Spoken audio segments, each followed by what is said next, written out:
আসসালামু আলাইকুম সুপ্রিয় শিক্ষার্থী বন্ধুরা, কেমন আছো তোমরা সবাই? আশা করছি আল্লাহর রহমতে সবাই সুস্থ এবং ভালো আছো। আমিও আলহামদুলিল্লাহ ভালো আছি। তো আজকের অনলাইন ক্লাসে সবাইকে স্বাগতম জানাচ্ছি। স্বাগতম। আজকে আমরা অষ্টম শ্রেণীর গণিত বইয়ের অষ্টম শ্রেণীর আজকের পাঠ হচ্ছে আমাদের অধ্যায় 4.1। গত ক্লাসগুলোতে আমি তোমাদের সূত্র দিয়েছিলাম, সেই সূত্র থেকে আজকে আমরা কিছু অঙ্ক করব। তো চলো দেখা যাক। আর তোমাদের সাথে আছি আমি মোহাম্মদ আল-Amin সরকার, শিক্ষক, নারায়ণকুল মডেল স্কুল অ্যান্ড কলেজে। আগে যে সূত্রগুলো শিখেছিলাম সেগুলোর অঙ্কগুলো এখন আমরা দেখব। চতুর্থ অধ্যায় বীজগণিতিক সূত্রাবলী ও তার প্রয়োগ। তো এই অধ্যায় থেকে আমরা প্রথম যে অধ্যায়টা 4.1 সেখানে আমাদের বর্গের অঙ্কগুলো রয়েছে, বর্গের সূত্রগুলো রয়েছে, সেগুলো আমরা শিখেছিলাম। এই যে a plus b whole square, a square plus 2a plus b square, a minus b whole square, a square minus 2a plus b square, এই সূত্রগুলো আমরা দেখেছিলাম। তো এই ধরনের একটা অঙ্ক আমরা করব। দেখো 3x plus 5y এর বর্গ নির্ণয় করো। এই বর্গটা আমরা কিভাবে করব?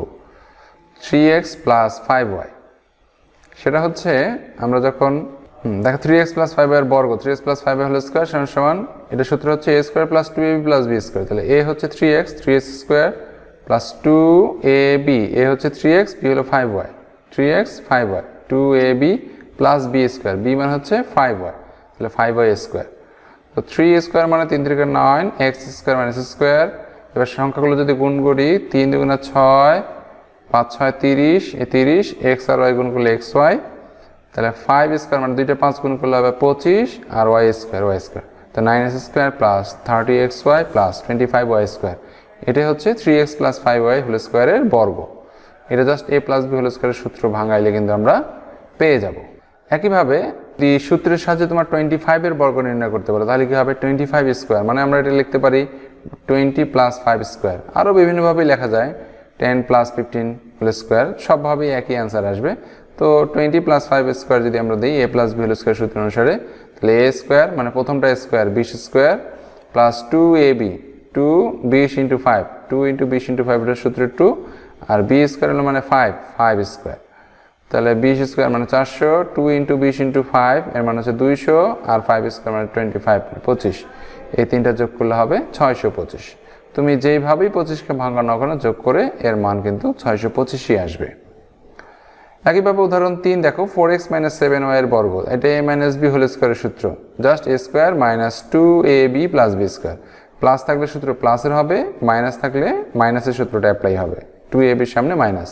তো প্রথমটা স্কোয়ার মাইনাস 2ab, 2 ইন্টু প্রথমটা ইন্টু শেষেরটা, এই যে 2, প্রথমটা 4x, শেষেরটা হচ্ছে 7y প্লাস শেষেরটা স্কোয়ার। এভাবে মনে রাখতে পারো, প্রথমটা স্কোয়ার, তারপর 2 ফার্স্টেরটা সেকেন্ডটা ইন্টু সেকেন্ডটা স্কোয়ার।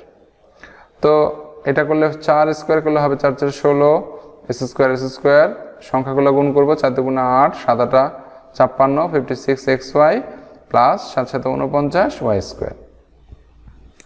এটাই হচ্ছে 4x মানে 7y এর বর্গের মান।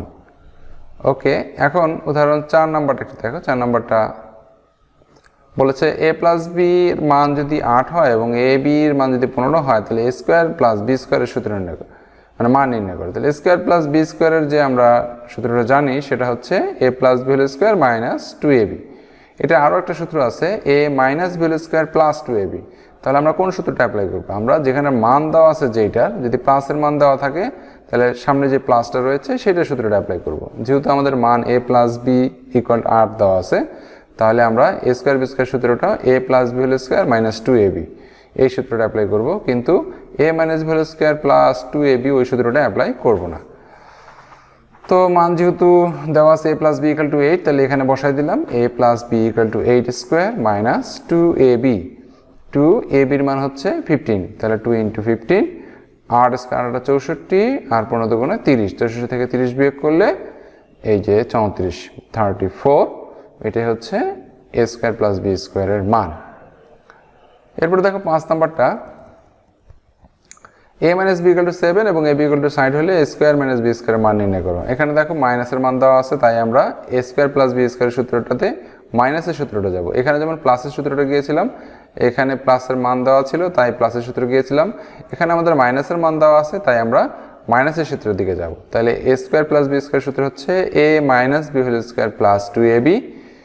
তো যেহেতু মাইনাসের মান দেওয়া আছে, এটা কিন্তু খুবই গুরুত্বপূর্ণ, যার মান দেওয়া থাকবে সেই সূত্র ব্যবহার করবো। যেহেতু a স্কোয়ার b স্কোয়ারের স্কোয়ার প্লাস b স্কোয়ারের দুইটা সূত্র আছে, a plus b whole square a minus b whole square, দুইটা সূত্র দুই সময় ব্যবহার করব। এটার মানের উপর নির্ভর করবে, যে মান দেওয়া থাকবে সেই মানের সূত্রটা ব্যবহার করব।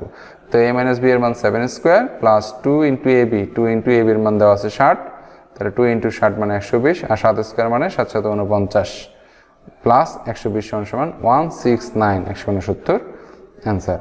আশা করছি তোমরা বুঝতে পেরেছো। তো এই শেষ অঙ্কটা আমরা 6 নম্বরটা করব। দেখো x minus y equal to 3, x y equal to 10 হলে x প্লাস y হোল স্কোয়ারের মান কত? তো হোল স্কোয়ার থাকলে আমরা জানি যে যদি একসাথে থাকে তাহলে তার পাওয়ার বেশি হবে। তো x plus y whole square মানে হচ্ছে x minus y square plus 4xy, এটার মান দেওয়া আছে 3 স্কোয়ার, আর এটা 4 এর জায়গায় 4xy এর মান দেওয়া আছে 10, 4 240 আর 3 3 9, এই হলো 49। ওকে, তাহলে 7 নম্বরটা দিয়ে আসলে শেষ করব। a প্লাস b মান 7 আর ab এর মান 10 হলে a minus b whole square সূত্র কত?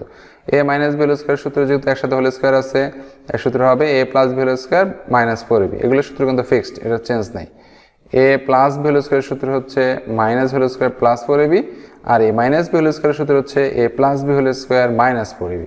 এখানে মাইনাস তাই এখানে প্লাস, এখানে মাইনাস, সিকোয়েন্সটা ঠিক থাকবে। এখানে প্লাস তাই এখানে মাইনাস, এখানে প্লাস, এভাবে মনে রাখার চেষ্টা করবে। তাহলে a plus b whole square মান হচ্ছে 7 স্কয়ার মাইনাস 4 ইন্টু ab এর মান 10, 4 240 থেকে 49 থেকে 40 বিয়োগ করলে 9। এই দুইটা সূত্র মনে রাখার একটা পদ্ধতি হচ্ছে, দেখো a plus b whole square থাকলে কিন্তু এর পাওয়ার বেশি হয়, মানে একসাথে থাকলে তাদের শক্তি বেশি, এই জন্য 4ab হবে। তো তোমাদের সবারই প্রায় এই দুটো জিনিস ম্যাক্সিমাম স্টুডেন্টই সমস্যা তৈরি হয়, যেমন a স্কোয়ার b স্কোয়ার সূত্র 2ab হচ্ছে, আবার a plus b whole square সূত্র 4ab হচ্ছে। কখন 2ab হবে কখন 4ab হবে এই বিষয়টা নিয়ে একটু সমস্যার সৃষ্টি হয়। তো আজকে আমি যে কথাটা বলবো সেটা যদি তোমরা মনে রাখো, আশা করি ভবিষ্যতে এই 2ab এবং 4ab কখন বসবে সেটা নিয়ে আর প্রবলেম হবে না। তো মনে রাখবে, যদি কেউ একা একা থাকে তার সমস্যা বেশি হয়, তো আর যারা একসাথে থাকে তাদের সমস্যা কম হয়। একসাথে থাকলে তারা একসাথে থেকে বিভিন্ন শক্তির মোকাবেলা করতে পারে। তো এই দেখো এখানে স্কোয়ারটা কিন্তু আলাদা আলাদা আছে, স্কোয়ার প্লাস বি স্কোয়ার আলাদা আলাদা থাকার কারণে তাদের শক্তি কম, এই জন্য তাদের 2ab হবে ছোট। আর এখানে দেখো a plus B whole square, এখানে একসাথে স্কোয়ারটা কিন্তু দুইজনের একসাথে একটা স্কোয়ার আছে, এখানে তাদের শক্তি বেশি, এই জন্য এখানে 4ab হচ্ছে। এভাবে তুমি একটা মনে রাখার প্রসেস বলতে পারো। যেহেতু এটা একই রকম 2ab হবে না 4ab, মনে রাখবে যে একসাথে থাকলে তাদের শক্তি বেশি হয়, এই জন্য তাদের 4ab। আর square B square plus B square আলাদা আলাদা থাকলে তাদের শক্তি কম হবে, এই জন্য হচ্ছে 2ab। যদিও এটা আসলে যুক্তিযুক্ত ওইভাবে হচ্ছে না, তারপর মনে রাখার জন্য এটা খুবই গুরুত্বপূর্ণ। মনে রাখবে আলাদা আলাদা থাকলে শক্তি কম হবে তাই 2ab হবে, একসাথে থাকলে তাদের শক্তি বেশি হবে, এই জন্য 4ab হবে। এইভাবে সূত্রগুলো যদি সঠিক নিয়মে তোমরা ব্যবহার করতে পারো তাহলে আশা করছি অঙ্কটা ঠিক সুন্দর করে তোমরা করতে পারবে। তো আজকে এই পর্যন্তই। এই ধরনের যেগুলো অঙ্কগুলো থাকবে সেগুলো তোমাদের হোমওয়ার্ক থাকবে। আর আজকে ক্লাসটি করার জন্য সবাইকে ধন্যবাদ জানিয়ে আজকে ক্লাসটি আমরা এখানে শেষ করব। সবাইকে ধন্যবাদ।